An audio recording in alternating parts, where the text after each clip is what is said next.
पाकिस्तान भर की तरह केपीके और आज़ाद कश्मीर के दारुल हुकूमत मुज़फ़्फ़राबाद में पेशावर ज़ल्मी की जानिब से एक रोज़ा ट्रायल कैंप का इनेकाद किया गया, जिसमें दारुल हुकूमत मुज़फ़्फ़राबाद और दीगर अज़ला से प्लेयर्स ने शिरकत की और ट्रायल दिए। कैंप में शामिल खिलाड़ियों का कहना है कि लाहौर कलंदर के बाद अब पेशावर ज़ल्मी का मुज़फ़्फ़राबाद में खिलाड़ियों की सिलेक्शन के लिए आना खुश आइंद है और बहुत से खिलाड़ी यहां से सिलेक्ट होकर PSL जैसे मेगा यूनिट में खेलने का मौका मिलेगा और आज़ाद कश्मीर के खिलाड़ियों की हौसला अफजाई होगी।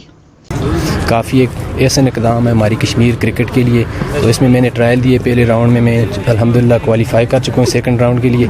तो ये काफ़ी जो अच्छा इक़दाम हमारी कश्मीर की जो क्रिकेट है इसके लिए, इसके फ़रोग़ के लिए, यहाँ से जो टैलेंट, जो यंग टैलेंट है उसको ग्रूम करके आगे लेके जाने में। देखें जी, ये कश्मीर में जो मुज़फ़्फ़राबाद में स्टैम्प ट्रायल हो रहे हैं, पेशावर ज़ल्मी ने बहुत अच्छा ये कदम उठाया है। कश्मीरियों के लिए बहुत अच्छा मौका है अपना टैलेंट शो करने का। इससे पहले लाहौर के अंदर वाले भी जो कि इधर आए थे, उधर से भी थोड़ा सा टैलेंट निकला था कश्मीर से। अभी भी बहुत अच्छा मौका है कश्मीरियों के लिए, अपना टैलेंट शो करें और आगे निकलें।